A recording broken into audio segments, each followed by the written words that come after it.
So we'll get started. I just want to start by welcoming our witnesses, folks that have been in service to this country for a long, long time. Acting Secretary John Roth has over 40 years of service to this nation as Department of Defense civilian. With a background in budgeting and financial management, his background makes him an ideal witness for this hearing today. General Charles Brown is the Chief of Staff of the Air Force. His record as a pilot and commander is exceptional. And I might add, he also makes an outstanding travel companion. General, I want to thank you for visiting Malmstrom Air Force Base and the Montana Air National Guard a few weeks ago. And I just have a question I want you to address in your opening statement, and that is, what does the Q and CQ Brown stand for? Other than that, it's good. And finally, General John W. Raymond, Chief of Space Operations, welcome. General Raymond has over 30 years career in the space positions, and it's our nation's first leader of Space Force. This is the subcommittee's first hearing with General Raymond, and I look forward to hearing your assessment of Space Force and where it stands today. The Air Force and Space Force are meeting the challenges of near-peer competition with other nations with an aggressive modernization program. With new continued investments in updated platforms like the F-15EX, new platforms like the B-21 bomber, and leaping ahead with new space capabilities, our witnesses are clearly focused on preparing to deter and, if necessary, fight the wars of tomorrow. But we're also in a time of constrained budgets. To bridge the gap between the resources available and developing new weapons, the Air Force is proposing to retire legacy systems. When military leaders tell me that they believe spending money on something is no longer a good idea, I take that very seriously. But I also know that new weapons rarely deliver on time and on budget. This subcommittee needs to ask the question of whether the Air Force is rolling the dice with the strategy of retiring airplanes in favor of systems still on the drawing board, or if some of those bets may be better than others. I just want to close by saying I want to thank the witnesses ahead for the testimony they're about to give, and I look forward to hearing from each one of them. And I think we'll start with witness testimony. Hang on here. Okay. Mr. Roth, you may start. Thank you very much, Chairman. Thank you, Chairman Tester. Thank you, Chairman Leahy, members of the committee. It is a pleasure to be here today. I am also honored to have General Brown and General Raymond join me in representing the nearly 700,000 airmen and guardians that defend our nation. We are thankful for your consistent and persistent support over the years, which has enabled us to build the world's greatest air and space forces. As an integrated force, our airmen and guardians stand ready, willing, and able to meet responsibilities to our nation and continue defending the high ground. From 300 feet to 300 miles off the ground, we protect the homeland, we project power, and we defend democracy. The long-term strategic competition with China and Russia demands we focus on capabilities we need today to win tomorrow.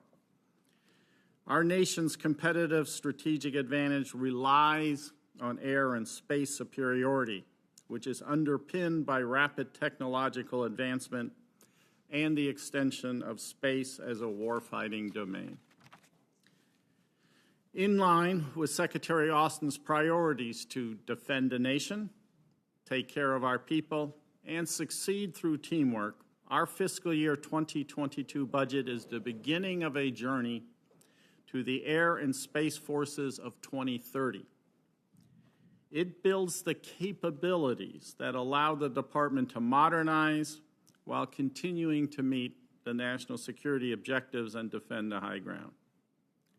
Specifically, we are committed to investing in 1, empowering airmen and guardians, 2, capability-focused modernization, 3, connecting us to the joint force, and 4, expanding partnerships. First, Our airmen and guardians remain the heart of our ability to deter and, if necessary, defeat our competitors.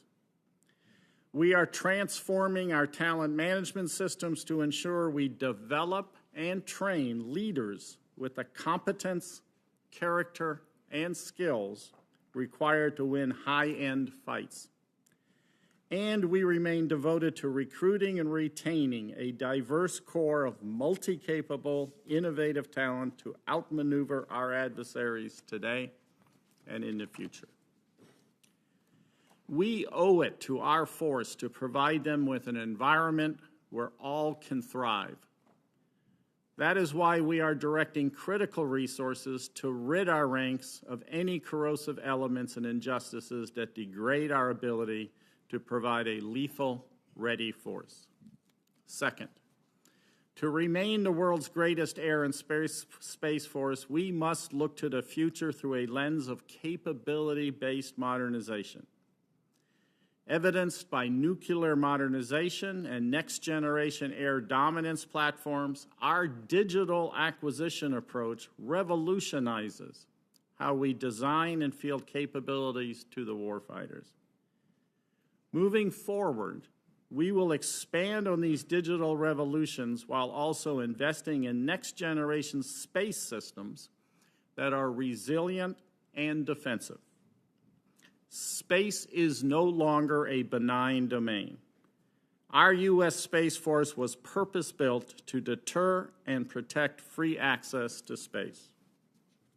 Third, combatant commanders require an agile military that operates seamlessly across all domains at both speed and scale.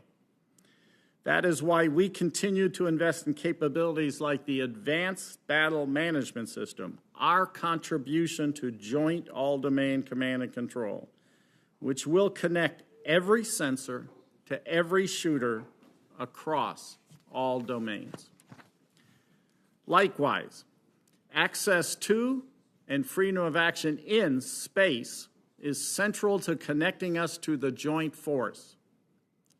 In its second year, the U.S. Space Force is laser-focused on integration. Investments in space capabilities increase the effectiveness of operations across all domains. The result is a U.S. military that is better connected, better informed, faster, and more precise. Finally, the U.S. Air and Space Forces do not fight alone. We benefit from the expertise and capabilities of our sister services and coalition forces, as well as the whole of government, commercial industry, and academia. We will continue to invest in enduring relationships while expanding new partnerships to transfer how we fight future wars. Members of the committee, thank you for inviting us to testify. I look forward to your support and am confident that with your help, the Air and Space Forces will be armed with the capabilities necessary to protect our nation and defend the high ground. We welcome your questions, and I ask that this opening statement be entered into the record. Thank you. And it will be, and thank you, Secretary Roth. Senator Shelby, do you have anything you'd like to say before we move to General Brown? I just have a statement that has to be placed in the record. Without objection, so done. Thank you, Senator Shelby. General Brown. Good afternoon, Chairman Tester, Chairman Leahy, Ranking Member Shelby, and distinguished members of this committee. I'm humbled to serve as our nation's 22nd Air Force Chief of Staff and represent the 689,000 total force airmen serving today. Your support to our airmen and their families is greatly appreciated. It's an honor to appear before you today with Acting Secretary Roth and my fellow service chief and friend of many years, General Raymond. As a general officer, I've spent the last decade plus in joint positions overseas and/or supporting operations in the Middle East, Europe, Africa, and most recently the Indo-Pacific. With this context, I've been able to look at the Air Force from varied perspectives. And I have personally seen the reemergence of great power competition and how the character of war has changed. The strategic environment has rapidly evolved, and we haven't changed fast enough to keep pace. The People's Republic of China has recognized modern warfare as a contest among systems, not individual units or platforms. Accordingly, Secretary Austin has prioritized China as our pacing threat. Meanwhile, Russia continues to modernize its armed forces, increasing the capability of its missiles, strike aircraft, warships, artillery systems, and nuclear weapons. And competition and future warfare will be conducted across all domains simultaneously. It will be transregional and a global undertaking with complex actions and actors intertwined. To account for these changes, our nation, our Air Force, must change faster than we have been. If we continue on the path of incremental change, our advantage erodes and losing becomes a distinct possibility. The Air Force recently updated our mission statement: to fly, fight, and win, air power, anytime, anywhere. To execute this mission now and into the future, we must transition our Air Force and our operational concepts from today to tomorrow, and we must do so faster. That's why I wrote Accelerate, Change, or Lose, to call attention to the changes in the strategic environment. Because the mix of capabilities that our Air Force has now, that were good enough for yesterday, that are good enough for today, will fail tomorrow. Our future Air Force must be agile, resilient, and connected, with the ability to generate near instantaneous effects anytime, anywhere. Not just sometime, in some places, but anytime, anywhere. Our Air Force is the only service that provides our joint teammates and our allies and partners the assurance of air superiority, the advantage of global strike, and the agility of rapid global mobility through a range of capabilities most requested by today's combatant commanders. Additionally, the Air Force's ISR and command and control capabilities provide the ability to sense, make sense, and act. But while our past and current capabilities have sufficed for the last 3 decades, it will not effectively perform in tomorrow's highly contested environment. To address the challenges that will endanger our national security tomorrow, the transition to the future Air Force design must start today. Finally, we have a foundational responsibility to our airmen and their families. I remain focused on ensuring we are ready and that we have the tools, infrastructure, and talent management systems to provide the environment where all can reach their full potential. The future Air Force design advances our core missions and new approaches to warfighting that holistically support every combatant commander and benefit every service chief. Investing in your Air Force is an investment in the joint force. Ladies and gentlemen, the bottom line is simple. We must modernize for the future and focus on capabilities that maintain our advantage both today and tomorrow. For decades, we collaborated with Congress, our industry partners, to modernize for the future. Now, to fulfill our responsibility to ensure our national security, we must be willing to change, to make the tough choices required to deliberately transform our Air Force to the future force we need to compete, deter, and win. We've done it before, and I'm confident together we can do it again. Thank you for the opportunity to be with you today. And before I close, I'd like to answer Chairman Tester's question. The Q stands for Quentin. I look forward to taking your questions, additional questions, throughout the rest of the hearing. That's a good answer, because I just won $5 off my staff. General, thank you, General Brown. General Raymond. Chairman Tester, Chairman Leahy, Ranking Member Shelby, and distinguished members of this committee, it's an honor to appear before you for the first time, and to do so alongside Secretary Roth, the Acting Secretary of the Air Force, and General C.Q. Brown, Chief of Staff of the Air Force, a longtime friend and a longtime teammate. On behalf of the Guardians that are stationed worldwide, let me begin by thanking you for the continued leadership and strong support that you provided to the Space Force. The United States is a spacefaring nation. We have long understood that our nation is strongest economically, diplomatically, and militarily when we have access to and freedom to maneuver in space. For the past 3 decades, we have been able to take that access and that freedom to maneuver for granted. Unfortunately, as the National Defense Strategy and the newer Interim National Security Strategy identified, this is no longer the case. Both China, our pacing threat, and Russia continue to develop 2 things. First, they're developing space capabilities for their own use, so they have that same advantage that we have. And secondly, they're building weapon systems specifically designed to deny our space-enabled advantages that America currently enjoys. These threats that they're developing include robust jamming of our GPS satellite constellation and communication satellites, directed energy systems that can blind, disrupt, or damage our satellites, anti-satellite weapons in space that are purpose-built to destroy U.S. satellites, and cyber capabilities that can deny our access to the domain. Thankfully, with the strong support of Congress, the United States seized on the opportunity to make needed changes to stay ahead of the growing threat by establishing the United States Space Force. This leadership is resonating globally and is already delivering results for our nation. We have slashed bureaucracy at every level in order to empower our guardians to move at speed and to increase accountability necessary to successfully operate in this domain. We put together a very forward-leaning human capital strategy, allowing us to build a more highly trained, educated, and developed warfighting force while taking care of guardians and their families throughout their entire career. We wrote our first doctrine to clearly articulate the independent value of space power to joint and coalition forces, and this importance is fully captured in the Department's new joint warfighting construct that's being developed. Our international partnerships are stronger, with many of our partner nations following our lead in elevating space inside of their militaries. We have created a new end-to-end capability development process from force design and requirements to acquisition and testing, enabled by a digital thread to move at speed while driving unity of effort across the Department of Defense. We have rejected stovepipes by actively working with the Joint Force and other government agencies and industry to compete, deter, and win at an affordable cost. The Space Force cannot and will not tolerate business as usual. Our demanding mission and lean force demand nothing less than a new standard of efficiency. The budget reflects the shift of many Department of Defense space activities into the Space Force, yet we remain about 2.5% of the overall Department of Defense budget. We are committed to stretching every dollar to its limit to buy as much capability as possible for our nation.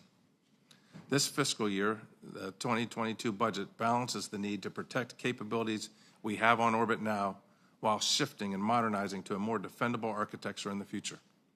It is an investment that provides assured space capabilities to our sister services, our nation, and to our coalition warfighting partners. These demanding tasks could not have been possible without sustained support from Congress, including this committee, and for that I thank you. We cannot afford to lose space. I am absolutely honored and humbled to serve as the first Chief of Space Operations and to have the opportunity to serve side by side with the incredible guardians that I'm privileged to lead. It is because of them that our nation enjoys the benefits of space today, and it is because of them, America's sons and daughters, that we will compete, deter, and win in the future. I really look forward to your questions. Thanks for the opportunity. Thank you, General Raymond. We'll start with questions. Senator Leahy. Well, thank you, Mr. Chairman. And I might note, just as a personal matter, I enjoyed talking with General Jones before we started about his time at Aviano Air Base, which is about 2 or 3 miles from where both my maternal grandparents were born, and Senator Shelby has been there with me. Secretary Roth, I've followed the Air Force's investment in electrical vertical takeoff and landing vehicles, or eVTOLs, I believe you call them. I even provided a recorded message for the AFWERX Virtual Agility Prime event last year. When I'm home in Vermont, actually, I land at the Burlington Airport, and I can walk from where I got off the plane to Beta Technologies, and I see one of these eVTOLs built by that company running test flights in our skies. And it's pretty impressive. Budget request includes $57 billion for Agility Prime, makes it the centerpiece of a new AFWERX initiative called AFWERX Prime, as you know. And what have you learned from Agility Prime that sets a model for this new approach to use federal dollars to complement private investment? Well, exactly as you outlined, Senator Leahy. I think that the key for Agility Prime, and in particular the entire AFWorks initiative and efforts and all, is for us to leverage in a much greater way commercial capabilities. In fact, one of the names for the head of AFWorks is our, quote, Chief Commercialization Officer. And so that's the key here, is this is our way of seeking out partnerships with non-traditional defense or non-defense contractors and innovative kinds of organizations as well. Over the last couple of years, we've awarded over 1,500 contracts through the AFWorks initiative for about $700 million, and 75% of those 1,500 contracts were new to the Defense Department. That's exactly the kind of thing that we want to leverage going forward. I know we put, last couple of years, we put $25 million in, from this committee for Agility Prime. And so you feel that what's accomplished from that leads to the doubling of the request for this year? Yeah, it's part of our science and technology program. And Agility Prime, you know, it's a neat effort, as you say. You know, people nickname it the passenger car and all, and it may have some combat rescue kinds of efforts or logistic support and all, but it's just an opportunity to do things that we don't normally do. And it works to such an extent, we're now going to stand up a SpaceWorks as well, okay, to try to do the same sort of things with the space capabilities. And again, it's our way of trying to, you know, trying to plug in. We understand the commercial market in many of these technologies is way ahead of us. So I'm not wasting my time going by and seeing what they're doing. No, I hope not. I Right. actually hope not. We're very excited by what's going on there. And it's all a matter of, you know, we've taken a lot of beatings over the years of stovepipe, overly bureaucratized sort of acquisition process. This is a way of breaking that paradigm and looking at innovative ways of doing things smarter, quicker, and tapping into new technology. Thank you. And General Brown, the Vermont National Guard's newest aircraft, the F-35A, has been operating full capacity in Vermont for over a year now. They've met all their training requirements. They participated in responding to the pandemic under our governor's command. My only concern I have about them is that the smart system purchased by the Air Force to manage that fleet's sustainment remains behind its capabilities. And I worry about the maintenance and sustainability of F-35. I know you want to take care of our people every way you can. So my final question is, are you looking at if this is being done as well as it could, the maintenance and all? Whoever wants to answer. Sure. Well, I appreciate the question. And one of the key areas for us as we work the sustainment and to bring the sustainment costs down in the F-35 is not only what we do internally with the Air Force, but it's our close cooperation with the Joint Program Office, with our industry partners as we work through bringing down sustainment costs. And the key piece for the Air Force, and one of the areas is how we work our flying hour program, which that drives the fuel cost. It's also how we work our manpower and how we work parts. And we're focused on how we work through all three of those. And one of the areas that's unique or different from what we've normally done is to do more of our work in the synthetic environment or in simulators, particularly with a very high-end capability and some of the sensitive things we want to do that can also help drive down some of the sustainment cost. And I apologize for saying at one point General Jones, and of course I meant General Brown and General Raymond. Our talks that we've had before, I really appreciate it, and I hope we can have some more of those this year. So thank you all very much, and thank you, Mr. Chairman. Yeah, Senator Shelby. Thank you. Thank you, Mr. Chairman. The Department of the Air Force posture statement notes, and I'll quote, that competitors like China and Russia are challenging America's advantage in space by aggressively developing weapons to deny or destroy U.S. space capabilities. General Raymond, could you discuss here in open hearing what you can, what the Space Force is doing to ensure that U.S. military and commercial space assets are protected from these threats as much as you can?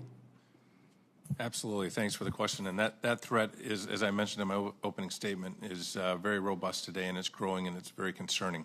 That threat's real, though, isn't it? It's real today. It's not something that we're thinking about that's going to materialize. It is real today and something that we have to address. We're addressing it in multiple ways. One, we're developing and training our folks to operate in a contested domain. We're developing tactics, techniques, and procedures to be able to operate through that congestion.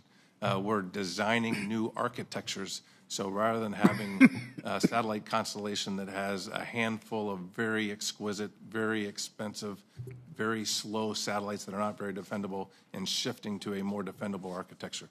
We're also developing international partnerships to the level that we've never had before in the national security space side. And what used to be one-way partnerships now are really two-way partnerships that are delivering advantage. We operate together, we train together, we exercise together, we war game together, and for the first time, we're actually developing capabilities together that are getting capabilities onto orbit faster at a reduced cost. And so there's not just one thing that we're doing. Everything that we're doing as we establish the Space Force is focused on being able to stay ahead of that threat. We recently, this subcommittee under the chairman's leadership, we recently had a classified hearing regarding on a lot of the future issues that we could talk about there. But the Air Force fiscal 22 budget request includes increased development funding for the nuclear enterprise, hypersonic weapons, advanced fighters, and so forth. What could you discuss here in open session where there's such a need to focus on other technology areas? Inside the space domain, there absolutely is, sir. And there's four things that we're doing. First of all, we have to protect those capabilities that we have on orbit today. And so if you look at the budget request that we submitted, about 50% of that budget growth is for missions transferring over to others from other services. The other growth is on largely classified areas that we can go to in greater detail. But it's protecting what we have. It's developing a new architecture to shift to more defendable capability. 3, it's developing an offense because we're an armed service. And 4, it's looking at what other missions should transfer to space because we can do it there more cheaply or more effectively. And so it's balancing those 4 priorities, and I'll be happy to go into significant detail in a closed hearing on Closer hearing. Isn't this a race, technological race, that we cannot afford to lose? Sir, I could not agree more. As I mentioned in my opening comments, we spend, and every taxpayer dollar is precious. We spend 2.5% of our budget on space. Space is a huge force multiplier. All the other services, the Army, the Navy, the Air Force, Marines, and all of our joint war plans all assume that we're going to have access to space and that we have freedom to maneuver. If you lose that, we have a strong risk of losing, and we cannot afford to lose space. General, General Brown, I'll direct this to you, sir. Can you comment on China's efforts, is what you can in open session, to increase capabilities, including their investments in advanced aircraft and hypersonic weapons? You know, that's a given. We understand that. And they're pretty far advanced. They have the technological base, do they not? They do, Senator. One of the things I would highlight is not only my time here as the Chief of Staff, but the past 2 years I had as the PACAF commander was to watch how the People's Republic of China and their armed forces were increasing their capability in their testing of hypersonic weapons, their increased operational aspect of their aircraft, the increased range of their missiles, and we've got to continue. That's offense and defense, isn't it? Both offense and defense. Both. Yes, Senator. And so it's concerning to me that we have an advantage today, but I think we still got to continue to move forward so we do not lose that advantage as an Air Force. Mr. Secretary, I leave one for you. The quest and the challenges that we all face in quantum computing, but that is something that could change just about everything, is it not? Well, it certainly can, and with that, things like artificial intelligence. So, I mean, there's a series of technological priorities that we have. One is microelectronics. We need to invest in microelectronics. Hypersonics, the general mentioned hypersonics. We need to invest in hypersonics. Artificial Are they interrelated somewhere at times? They're all interconnected in some manner, shape, or form. Absolutely, Senator, you're spot on. But it's the next generation, isn't it? Well, that's the point. We're looking to the future. We're looking to 2025, 2030, and beyond. And our sense is we need, given the major power competition that we're facing here in the future, that we need to target our investments toward the future. In the area of cybersecurity, we've recently witnessed in this country a little of it, but a lot of it in the East Coast, the shutdown of the pipeline, the Colonial Pipeline, temporarily. We have the capability to do a lot of things too, but a lot of these countries don't really own up to what they're doing, or they let other people do under their umbrella, so to speak. How do we get our hands on defensing cybersecurity there, and is it more of a challenge than people think? I'll start, and the two generals can come bailing out at some point here. It goes to defense and everything, but also the private sector. Yes. No, we need to partner with the private sector. We, of course, we help work with Cybercom in terms of their capabilities. Some of our airmen and guardians are on their team, on their cybersecurity teams and these kinds of things. So we work very closely with them. We're also very concerned about protecting our networks. And I will say, for example, that a lot of what we're going to do in the future is this joint all-domain command and control. Our piece of this is the Advanced Battle Management System. Data security, cyber security, in order to get that data from point A to point B becomes absolutely fundamental for us to operate in the future. Thank you. Thank you, Mr. Chairman. Yep, thanks, Senator Shelby. I'm going to get a little more parochial. So this is for you, General Brown. I would like to get an update from you on the MH-139 helicopter. This helicopter is vital to our ICBM bases. But there are no funds in this budget to buy more in 2022. So a couple questions. Number one, if there are any problems with the MH-139, what are they? When will they be fixed? And in Montana, for example, these helicopters were supposed to be here in the fall of 2021. They're projected to be there in the fall of 2023. But this budget looks to me like they're not even going to be there in the fall of 2023. Could you just let me know what's going on? Sure, Senator.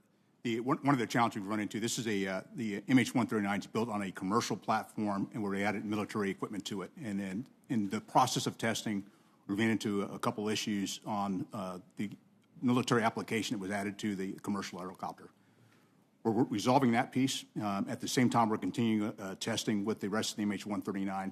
And the intent here really to get to about the second quarter of FY23 is when we expect to have the delivery of the MH-139s, which is part of the reason why we did not go and procure during this particular budget cycle as we complete the testing. So give me that again. Can Malmstrom expect those helicopters in the fall of 2023? Second quarter of 2023 is when we expect to FY23, so it'll be the fall or even a little bit before that. Okay. And what impact does this not having any money in for those helicopters in this budget mean? It doesn't. We're continuing the testing. It's just we're not going to procure any during this particular budget cycle. Okay. But these are already procured, right? Senator, that delay actually is just a matter of months. The contract award in fiscal year 22 was scheduled for the fourth quarter. Okay. And because of the slippage in the FAA certification, it's now slipping into FY22. So the 23, excuse me. So the 22 money was actually unexecutable. So we simply made a bit of a budget shift, Gotcha. and the delay there is months, not years. Thank you. General Brown, I want to talk about 130s, for example. 130s for a second.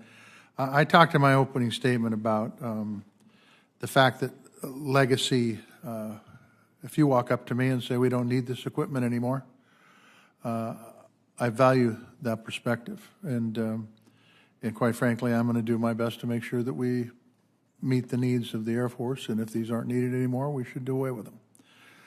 I do have a question about the C-130s, though, and that is there are many, many Guard units throughout the United States that have them. They seem to be a pretty good aircraft.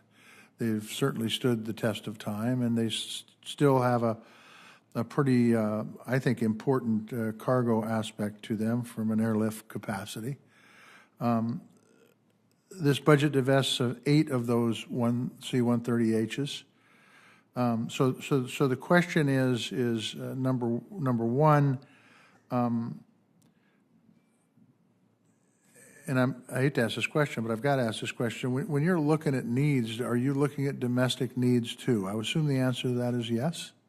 We are. We look at both the needs for our national security, both overseas, but also here inside the United States for homeland defense and support of our. So what information do you have that shows that the National Guard has excess tactical airlift capacity? It's part of the analysis we do with Transcom as we look at the overall C-130 fleet, and as we look and add in C-130Js. The C-130Js are a bit more capable as far as range and as well as capacity. Yes. In our C-130H models, and we are upgrading from our H1 to our H2 and H3, which provides some additional capacity from the older C-130s. So can you tell me? I hope you can actually on how many National Guard squadrons are going to lose flying missions? Right. In this budget. In this budget, that's kind of a complicated question. As we look at not only C-130s, but with all the things we're trying to get done across the Air Force, in some cases it's a 1-for-1 where we're going from H models to J models. Yeah. C-130. The same thing on our tankers. For KC-46 is to replace 135s and KC-10s. In some cases, we're going to look to move to future missions. I'll have to come back with more details on the specifics if you have a specific location you're interested in. So the last one, then I'm going to move on to Senator Moran.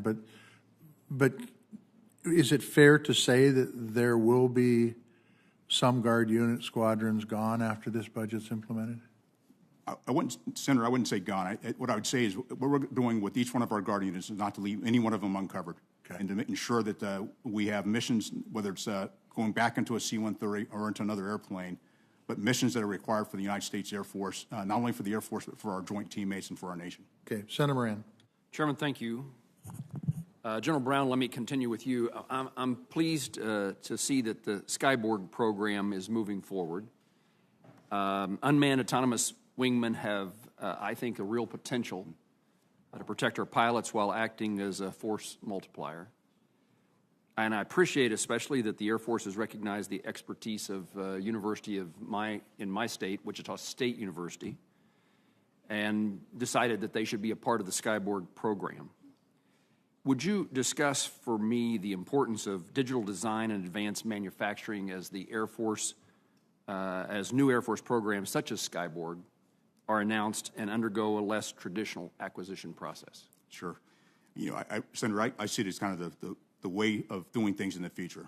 When you look at a digital acquisition approach where we use digital engineering, open mission systems, and agile software to develop our capability much faster than we have in the past, at the same time being able to do that not just in part of inside of the Department of Defense, but how we also work with our industry partners, both our large industry partners or even smaller companies that we don't normally engage with or have not historically engaged with, but also as we work with academia, like Wichita State. Those opportunities are tremendous because of the brain power and innovation we have within our nation to bring that capability together, to use it not only for our national defense needs, but for other needs internal to the nation.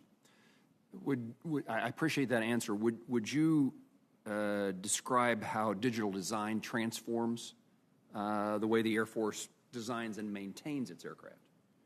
One of the pieces about digital design is now you can actually share the design of whatever platform or whatever aircraft, not just with the company that's building it, but with all the subcontractors.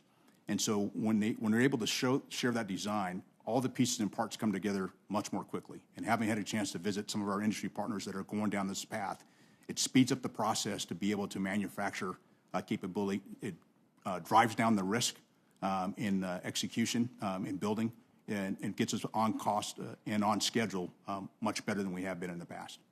The overall budget and the end of the year strength reductions are troublesome to me, Air Force and otherwise. My understanding, and as an example of the concern, my understanding is that the Air Force is still working to restore manning levels, person levels, for fully qualified aircraft maintainers since sequestration. And so those two things seem to me to be in conflict, and this may be for the Secretary. What is the Air Force planning to do to protect its aircraft maintainers from overwork and ensure that our most skilled maintainers want to stay in the Air Force? I'll start. So as we've plussed up our manpower since sequestration with our on the maintenance side, so we are fully manned on our maintenance, but we're also building their experience. And so that's important from that aspect. The other is, how do we work smarter, not harder? And being able to use advantage of technology. We just talked about digital engineering. That approach helps us to speed up our ability to fix and maintain our aircraft. We're also looking at our retention models and how we support the retention of that quality airman and quality talent that comes into our Air Force. And so we're not having to continue to retrain. And so we're making progress in these areas. I'm pretty proud of the fact that we are fully manned. But again, we've got to experience that full manning to ensure we can actually be General, ready. let me understand your answer.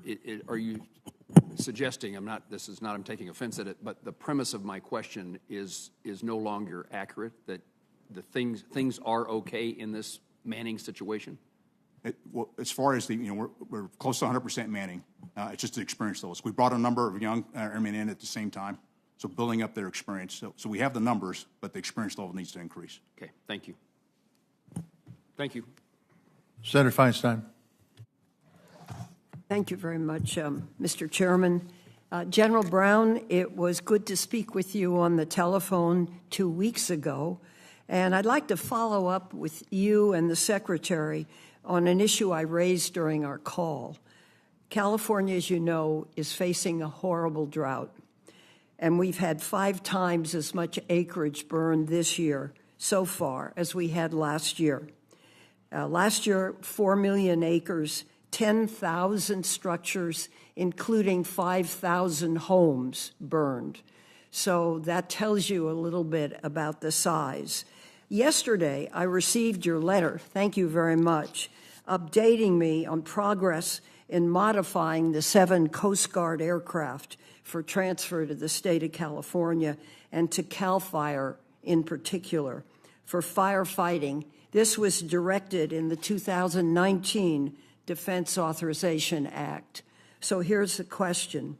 You state in your letter that the last aircraft will be delivered in June of 23.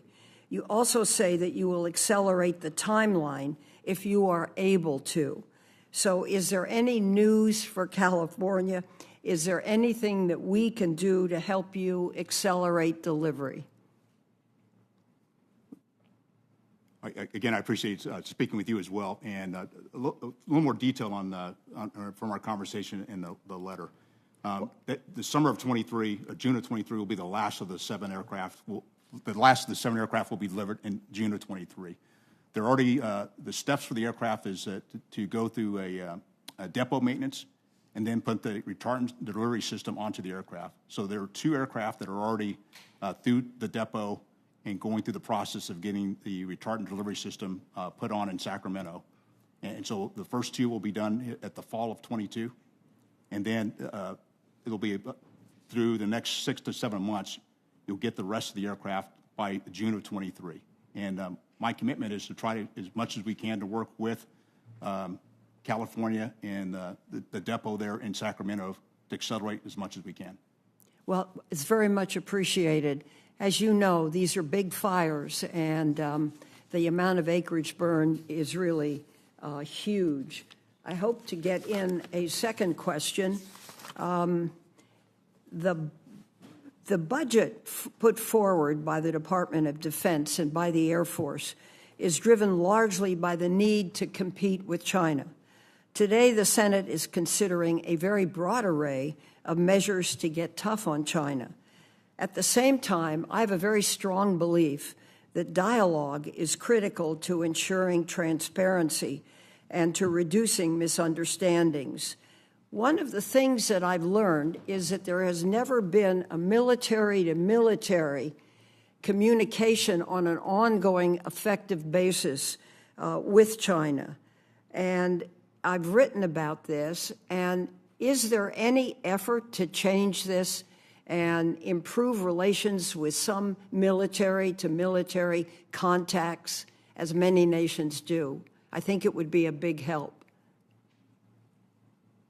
Senator, I'd have to defer to our within the Department of Defense policy on where they are as far as working through this process. But I will tell you that I would support the opportunity for myself, and I think for the other service chiefs, to communicate at a senior level to avoid miscalculation that may create greater risk for all of us. And I agree with you, dialogue is important. I would agree. Thank you. Thank you, Mr. Chairman. Senator Murkowski. Thank you, Mr. Chairman. Gentlemen, thank you all for being here. Thank you for your leadership. General Brown, let me begin with you. You and I have had an opportunity previously to discuss the need for additional tanker support for missions and training in Alaska. Earlier this year, we were made aware of an additional 4 KC-135s that are going to join that fleet at Eielson. Thank you. Thank you for that. We appreciate it. I am also aware of the Air Force plan to divest the KC-135s as the KC-46s are available to replace our aging tanker fleet. Can you give me an update on the current timeline for divestiture, when we might begin seeing those in Alaska, and then as a follow-on, whether or not those KC-135s will be replaced with the KC-46s, and whether there's a chance that those KC-46s will rotate in and out of Alaska in the interim? Sure. So as far as the 4 KC-135s that we spoke about that are coming to Alaska with about approximately 200 airmen and their families, that should occur in fiscal year 23. Okay. That'll be after we've gone through the environmental assessment to bring up that capability. What I do see, based on mission requirements and the opportunity to train up in Jay Park with Red Flag Alaska, is the opportunity for KC-46s to come in either to support actual missions or to do training. And so I do suspect you will see KC-46s operating up in Alaska. I would also add, as the Air Force has laid out its Arctic strategy, to operate the KC-46 in an Arctic environment will also be important. As we go to the future for our tanker fleet, to maintain our fleet of 479 tankers, we will get to 179 KC-46s and 300 KC-135s. So we will maintain KC-135s for a period of time.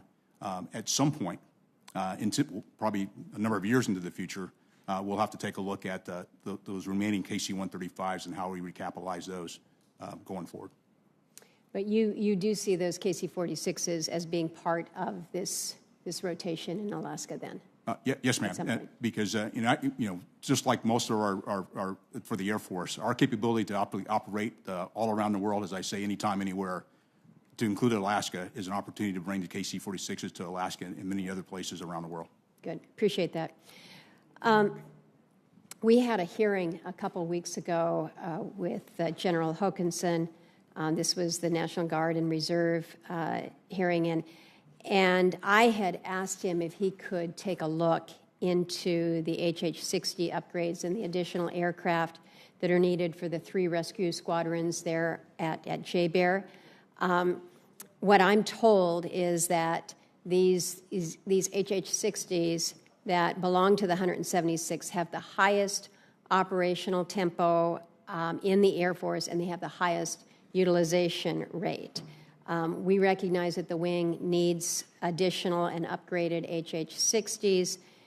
They've got a pretty stepped-up mission demand, and then this growing focus, as you have just mentioned, that the DoD has placed on the Arctic region, just really just builds on that. The current plan to bed down additional aircraft in the state isn't targeted until 2026, so there's kind of a misalignment here, and I raised this with General Hokanson.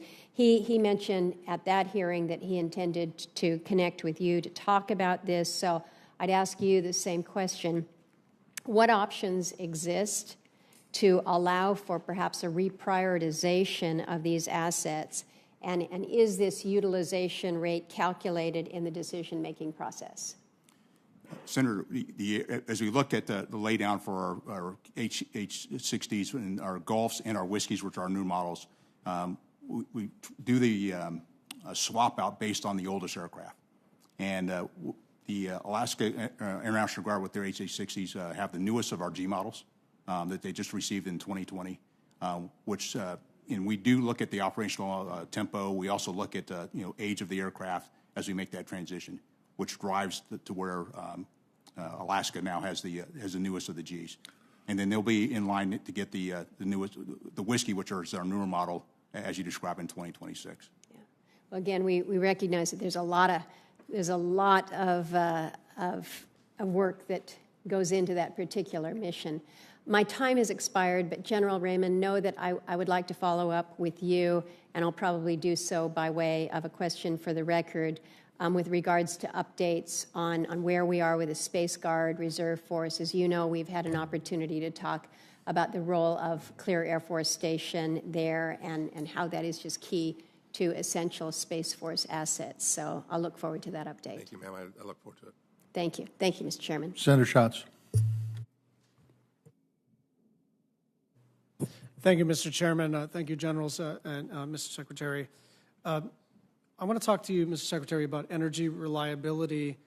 The President issued an executive order establishing a federal clean energy standard, electricity standard, excuse me, and it requires all government agencies, including DOD, to use their procurement authority to help move the country towards a carbon-free electricity sector by 2035.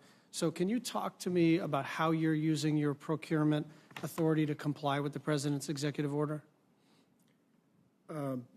We are, in fact, using that authority. We have focused on developing a series of energy projects that try to enhance our installation resilience. And so we are using some pretty well-established contract avenues and venues to both utilities and energy savings companies in order to improve our posture in terms of the energy resilience of our bases. There's actually something called a Federal Utilities Partnership Working Group that we are part of and that we work with in order to enhance our energy resilience. Those sound like ongoing efforts. Is there anything that you've changed as a result of the President's executive order? Well, the answer is we have budgeted in FY22 an additional $68 million over and above what we've had in terms of the past level of funding in order to increase our emphasis on those kinds of things. And there's two kinds of energy resilience that we look at in particular. One is installation resilience, and of course we are a major energy user for our aircraft as well. In terms of the entire defense enterprise, we, the Air Force, for better or worse, use 2/3 of the total fuel bill in the entire Air Force. I want to just drill down a little deeper because Sure. it seems to me that there are projects and programs and initiatives, right? Energy savings performance contracts and all of that. And then the fuel stuff is, I think, a longer lead time item, we can all agree. But specifically using the procurement system for your sort of run-of-the-mill, especially basin installation sort of operations, is what I'm trying to get at, because I think you can carve out a sort of clean energy project and point to it. That's one thing, but unless you use the full power of the department and its procurement authority, then I don't think you're entirely complying with the executive order. And I'd ask you to take another look at that and not just sort of rely upon, hey, what are we doing in clean energy and how does that match up with the President's executive order? But rather, we've got these authorities. The President is asking us to use those in our daily procurement of energy, and I think that part hasn't quite yet happened.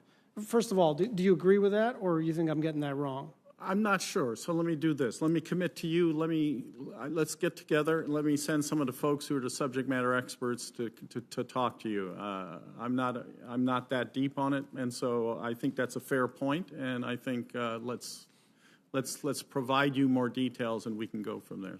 Okay, thank you. And just following along these lines, after Hurricane Michael destroyed part of Tyndall Air Force Base and damaged more than a dozen F-22s there, the Air Force made a very quick basing decision to move 3 F-35 squadrons to the base, and there's just no evidence, and I've looked very hard for it, that the Air Force made that decision with any consideration of the fact that we are facing increasing severity and frequency of severe weather, and especially where Tyndall is, it's almost a guarantee that it's going to get hit again with a severe weather event. And so I'd like you to tell me whether there's something I'm missing regarding the analysis that was performed in deciding to base the F-35s there. I get the range issue, although there's as you know, there's an Air Force installation, I think 90 miles away, so that there's an argument around that.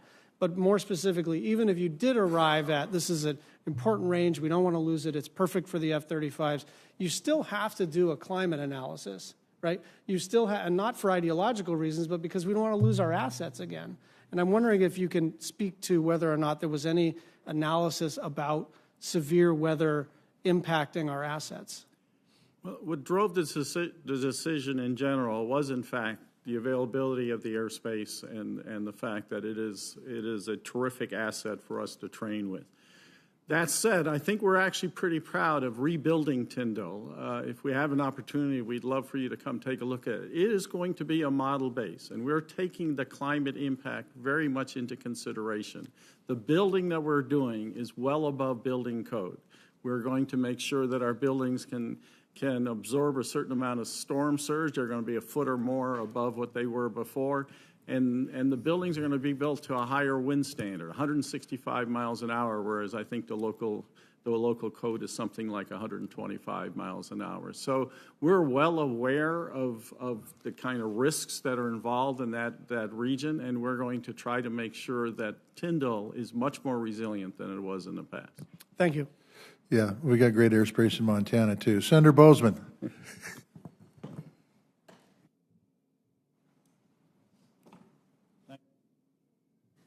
Thank you, Mr. Chairman, very much, and thank you for having this very important hearing. Secretary Roth, we appreciated your phone call last week regarding the basing of the F-35s and the Air Force, the Singapore Air Force F-16s. That was good news, and again, as I said, that's great for the area and all of that, but that really is the best decision for the country.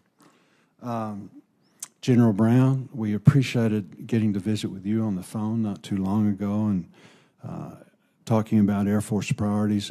Yesterday, I had the opportunity to visit with Chief Bass. She represents you very, very well, and I think is doing an outstanding job. You all make a great team. And then General Raymond, earlier today, getting to visit with you about your priorities. Thank all of you all for the great job that you're doing, and we will help you any way we can. You know that. The Air Force, General Brown, is looking at growing its fleet of F-35s, fifth-generation fighters, in order to keep up, to counter adversarial threats. They're some of the most expensive programs in the defense budget. How's the Air Force getting, how are we doing, and again, this is for all of you all, what are we doing to lower our procurement cost? How are we able to sustain costs so that we can continue to equip our airmen with the best aircraft in the world? Well, I'll start and then yes, sir. we can move on. What we have adopted in terms of acquisition of new systems is we are trying to take advantage of many of the new authorities that have been provided to us in recent authorization acts in terms of trying to do things smarter, trying to do things quicker, and being more agile in how we do things. Greater use of prototyping greater use of using sort of serial kind of procurement rather than focusing on one end objective and having a 20-year kind of an acquisition program. So we're being much more agile. We talked earlier today about the digital trinity. So we're using digital engineering, we're using open systems architecture, and we're using those kinds of capabilities as we go forward. I would offer that 2 or 3 of our major examples of that are in the FY22 budget one is the Next Generation Air Dominance Program, which is platform-centric, and it's looking in terms of making sort of a serial improvement to the platform as we go forward. The other is the global, the strategic missile, the ICBM replacement program. And that, too, is using heavy use. I had actually had an opportunity to go out to Hill Air Force Base and visit with both the government side and the contractor side. And it's just fascinating the way they're using just basically modeling, digital engineering modeling in order, and they have met every milestone in terms of cost, schedule, and performance to date. Still relatively early in the program, but they're making great progress. So we're trying to make sure that we try to delegate down to the lowest level in terms of program management and to try to reduce the bureaucracy in terms of reviews. That said, we establish metrics, we establish risk-based metrics, and we are going to constantly look at whether people are meeting those metrics or not. So in general, we're trying to break the bureaucracy, trying to move more agile, quicker across the board. General Brown, quickly, or the chairman will yell at me. The F-15EX, why is it so important to the tactical fighter fleet? And what capabilities does it have that complement the fifth-generation fighters like the F-35? The real capability of the F-15EX is the aspect that comes in to replace the F-15Cs. Okay. And the F-15Cs have really aged out. We need to retire those. The beauty of the F-15EX is that really about 70 to 90% of the infrastructure, the equipment that we already have can be used. So it makes a very smooth transition to this particular capability. It will also complement because of the size and payload that it can carry. Can be a weapons truck is the way we kind of describe it, to provide firepower where we have the F-35 that actually now can penetrate more deeply. And the combination of those two provide things that our adversaries have to think about because we have several different options of ways we can come after them. Good, thank you. Note, Mr. Chairman, that I got done on time. Right on the mark. Senator Baldwin. Thank you, Mr. Chairman. General Raymond, given your desire for affordable access to space, you're well aware that we need to continue to lower the cost of space launch. And the Air Force Research Laboratory is doing some really good work in advancing the state-of-the-art rocket engines, particularly with regard to upper stage engines. As a state that knows how to make things, Wisconsin has been proudly supporting these efforts. In that context, as we review the Space Force's fiscal year 22 budget, I note that rocket propulsion research and development is a particular area of concern. I want to ensure that it's adequately resourced to support domestic high-tech manufacturing in support of future space endeavors. So can I get your commitment to, number one, acquaint yourself with the Air Force Research Laboratory's great progress on the upper stage engine development, and secondly, to ensure that future budgets include sufficient funding necessary to expand domestic capacity to manufacture the components that will support both our industrial base and affordable space launch. You absolutely have my commitment. Access to space is critical to our national security. Being able to do it responsibly is also critical, especially in a contested domain. Our launch strategy has 3 components. 1, to have assured access, 2, to increase competition, and 3, to get off the RD-180 engine. And in all 3 of those tenets, our strategy is working great, and we're in a really good spot. We're now beginning to invest in kind of the phase 3 areas that you mentioned, and I'm open to all comers. We want more broaden the industrial base, get more research and development money to be able to do that and give us opportunities in the future. You have absolutely have my commitment. Thank you. My next question is for the entire panel. President Biden announced that he will withdraw U.S. forces from Afghanistan by September of this year.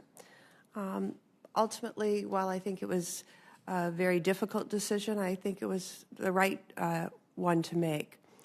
That said, we all know that there will be an enduring counterterrorism and intelligence, surveillance, and reconnaissance requirements. Considering this decision was made while the fiscal year 22 budget request was being developed, where in the Air Force and Space Force budgets are these enduring ISR and over-the-horizon requirements reflected? And do either need particular attention paid to them in this year's appropriations cycle? Well, we'll start with General Brown. Senator, I appreciate the question. I will tell you that the capabilities that we have today that have been supporting United States Central Command, when you talk about Afghanistan, but also all of our combatant commands, much of that capability still remains inside of the United States Air Force with this particular budget. Although I will tell you, we are also making a transition to the future. So small levels of divestment as we start to look towards the future, maintaining the capability that we've been using today, at the same time looking forward at a capability that will ensure that we are be able to connect it, be persistent, and be survivable, not only in a permissive environment, but in a highly contested environment as well. Okay, great. Yeah, and so in the budget, where would you see it in the FY20? Amongst other places, although there is no longer an overseas contingency operation budget, so-called OCO budget, we have within the base budget, we are funding both day-to-day war operations at a much lower pace, about $1 billion or so for the Air Force, but more importantly, to your point and your question, there is an enduring presence we still have in the CENTCOM AR. And so we've budgeted about $10 billion there. We have a series of air bases. They will stay for the time being. That's where your over-the-horizon capability will come from. So we have funded as best we knew, lead time away as it goes. We are continuing an enduring presence in the CENTCOM AR in order to provide that over-the-horizon capability. The great thing about space capabilities, ma'am, are they're global. And so you don't have to build something, just stick it over that part of the world. They're constantly orbiting. They provide that persistence, and will continue to do so. Senator Hoeven.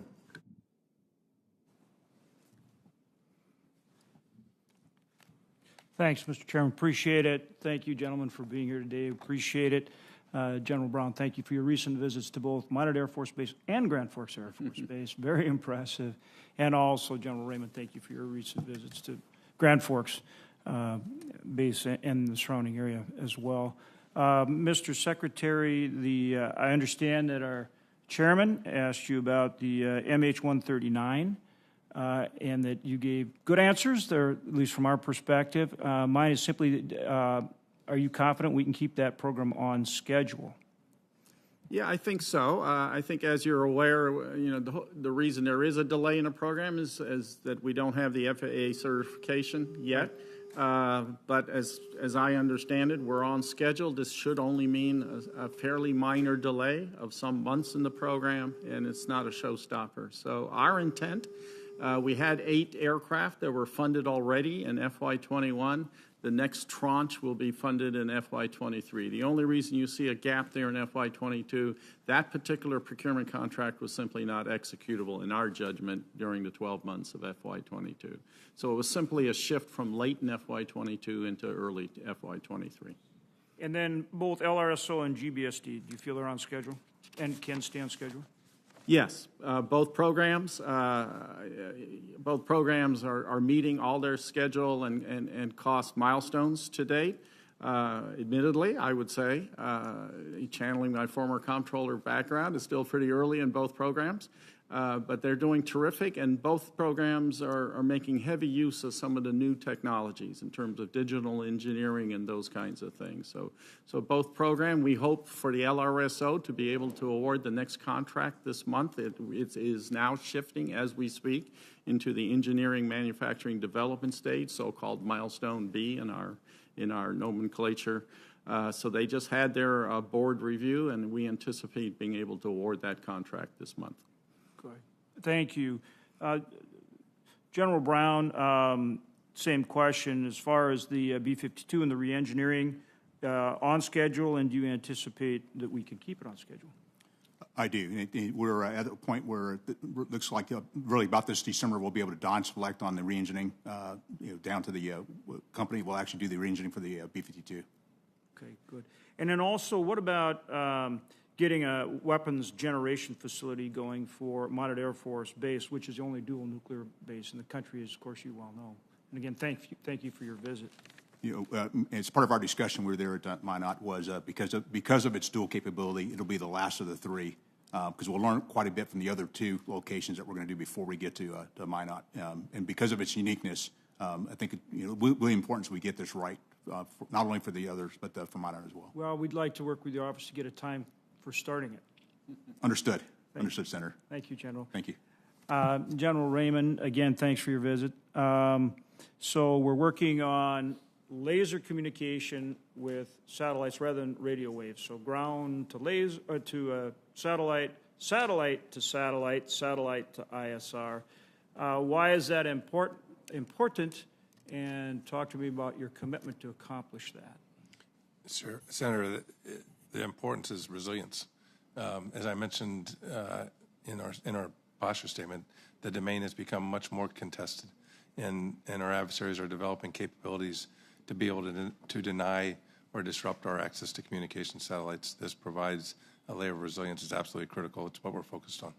So we very much need those low Earth orbit satellites. We need to keep moving on this to stay ahead of our adversaries like Russia and China, and we need to develop the laser communications, again, to stay ahead of our adversaries, and it's a high priority? It's a high priority, and I would say, Senator, we really need to develop kind of a hybrid architecture, and the work that we're doing to do that force design is a mix. Today, the design is small numbers of very expensive, exquisite satellites, and we have to diversify that architecture.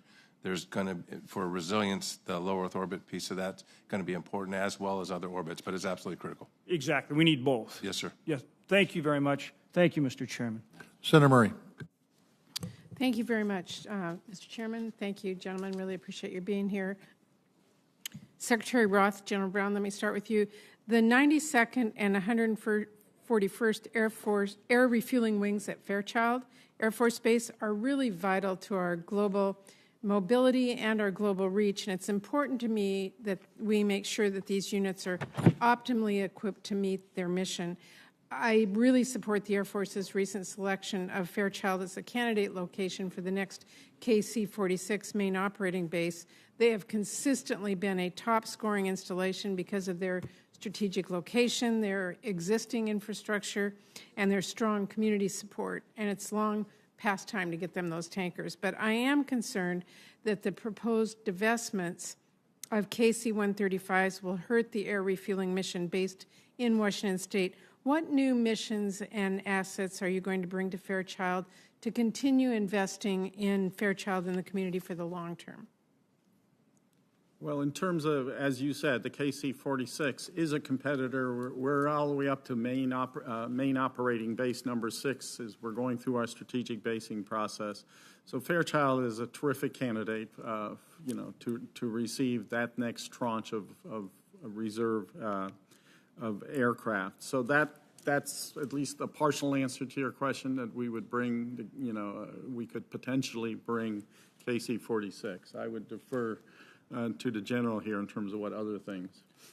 And Senator, for the Air Force, we'd also look at other mission sets as we evolve and transform and transition to the future of opportunities at Fairchild. Not only the KC-46, but other opportunities. Okay, and if you can get me more details on that, I would really appreciate it. Yes, ma'am. Thank you. General Raymond, the space industry is really growing rapidly as access to space increases and demand for space-based products and services is really growing. My home state of Washington is becoming a major hub now for launch, satellite engineering, education, and many other parts of the space community. And that growth and innovation is really important both for our economy and for achieving the goals of the defense space strategy. But government support is going to play an essential role in helping this industry through its nascent stages until it can reach its full potential. So talk with me about how the Space Force will use its market power to really encourage diversity and growth in the space industry. Well, first of all, I would agree wholeheartedly with you that there's incredible things going on in that part of the country. I've been up there personally several times to visit launch and satellite manufacturing. It's really important. I think if you look at the challenges that we face, are many, but we have even greater opportunities, and those opportunities are those innovative small companies. What we're doing to get after this is working a force design that allows us to diversify our architecture, to allow smaller satellites that are more operationally relevant to play a greater role in our national security architecture. And so we're doing that design work now. That's going to open up more opportunities for those types of capabilities to be a critical part of our path going forward. And I think there's great opportunity. Good. Well, I look forward to working with you on that. It's really exciting. Secretary Roth, across the country and in my home state of Washington, families are facing a real shortage of affordable housing. The military is supposed to cover housing costs as part of a service member's benefits, but more than 3/4 of them are having to supplement that out of pocket right now. And, of course, military moves are made more stressful by long on-base housing wait lists. We're seeing them everywhere, and really competitive rental and buyer's markets off base. I'm hearing from military families at Fairchild, for example, about they are just really struggling with these challenges. How does the Air Force evaluate the need for additional on-base family housing under the Military Housing Privatization Initiative?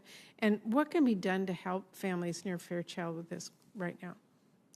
Well, one, the basic allowance for housing is reviewed annually, and we work with our Office Secretary of Defense partners to do the analysis. It's locality-based. It's not a general rate across the country. And so it is tailored to each individual location. And so the intent is that the basic allowance for housing cover the costs in any particular area.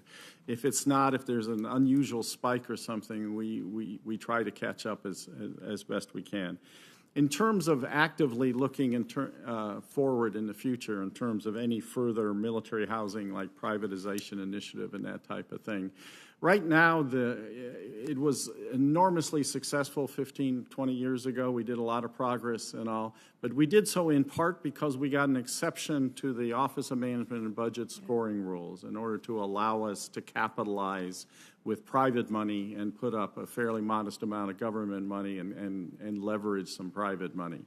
Under the current rules, the Office of Management and Budget has fallen back now to the old rules where they would require us to capitalize that up front and under a full funding concept pay for it up front. That gets to be very expensive. So for the time being, unfortunately, we are not pursuing that. We'd have to work with the administration and the Office of Management and Budget to see if any further waivers were possible or not. But okay, I'd like to follow up with you after this on that, because this is really a critical problem for our families, and I'm worried about the stress it's putting on them, and it's just not tenable at this point.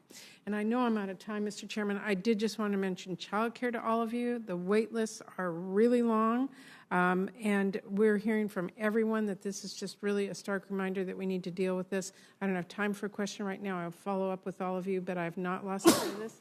And, Mr. Chairman, it's a huge problem for our military families. Thank you, Senator Murray. Senator Durbin. Thank you, Mr. Chairman. General Raymond, I was a skeptic when it came to the creation of the Space Force. I listened to the critics argue that it was a new bureaucracy that would be top-heavy, a pile of brass and not much underneath, and that it wasn't needed. I never questioned the role of space in terms of our own defense and the critical achievements which we've can point to over the last few years. So you are the man in transition from the old way to the new way. How's it changed? It's changed significantly, and I'll tell you, it's quantifiable. When you elevate from a major command of an Air Force to a service chief, your level of authority and responsibility goes way up. I have a stronger role in requirements. I'm a member of the Joint Chiefs, so I can make sure that space is integrated into into the joint warfighting construct. We interact more effectively with our allies and partners at the service level. In fact, with Norway, we just inked a deal where it saved us $900 million to put 2 hosted payloads on their satellites rather than our own satellites. The development of our space professionals has gone through the roof. Promotion rates before were 20% below the Air Force average for colonels and lieutenant colonels, about that same number. Today, we're above that average. We've got more people knocking on our door wanting to come into the Space Force than we have positions for. We can be very selective of who we bring in.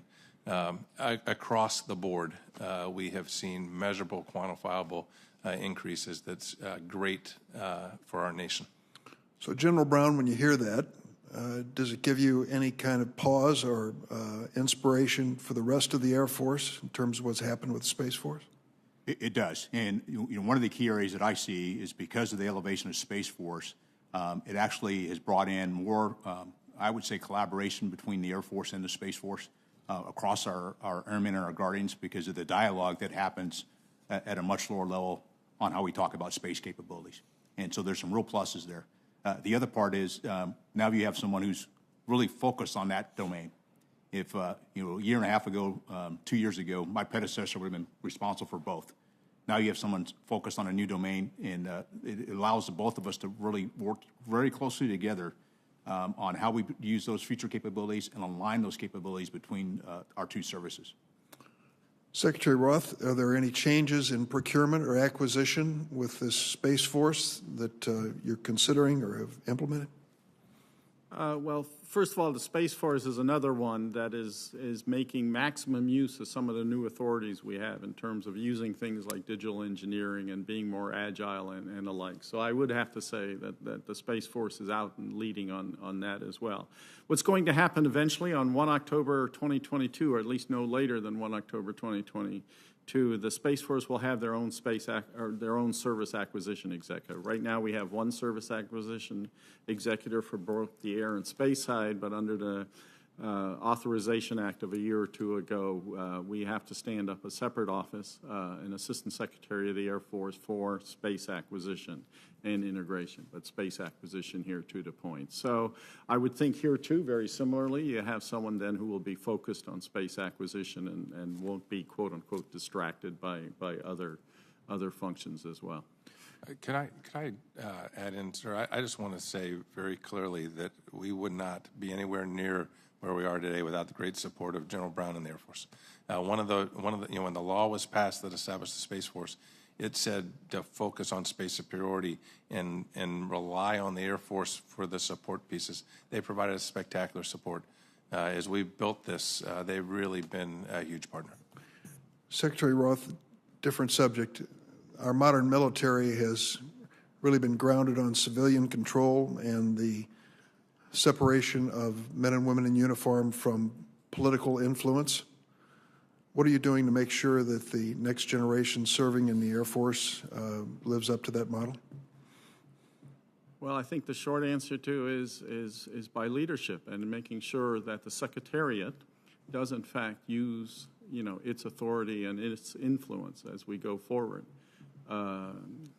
Clearly, I think that's, we're in a period of transition now from one administration to the other, so it's a bit of a uncertain time until we fill all the positions. And so the imperative will be to get a full team of political appointees in place and then to move forward under the guise of ensuring civilian oversight over the military. I work very closely with both of the chiefs. I value their opinion and all, but at the end of the day, the Secretariat is, in fact, the leadership position within the Department of the Air Force. Thank you. General Brown, in closing, I just want to commend you for statements that you've made on diversity and race relations in the military. I'm sure that there are many stories that have gone untold that you could fill in with some of your experiences. But thank you for reaching the top of your profession. I'm glad you're there, and thanks for the example and model you set. Thank you, Senator Durbin. We appreciate you folks being here today. We appreciate the testimony you've given today, and we appreciate the job that you do every day. So thank you. Thank the witnesses. Senators may submit additional written questions, and we ask you to respond to them within a reasonable amount of time. Next week, the full Appropriations Committee will have testimony from the Secretary of Defense and Chairman of the Joint Chiefs of Staff. That will be on June 17th at 10 a.m. This Defense Subcommittee will reconvene on Tuesday, June 22nd at 10 a.m. to hear from the Army leadership on the fiscal year 2022 Army budget request. And with that, this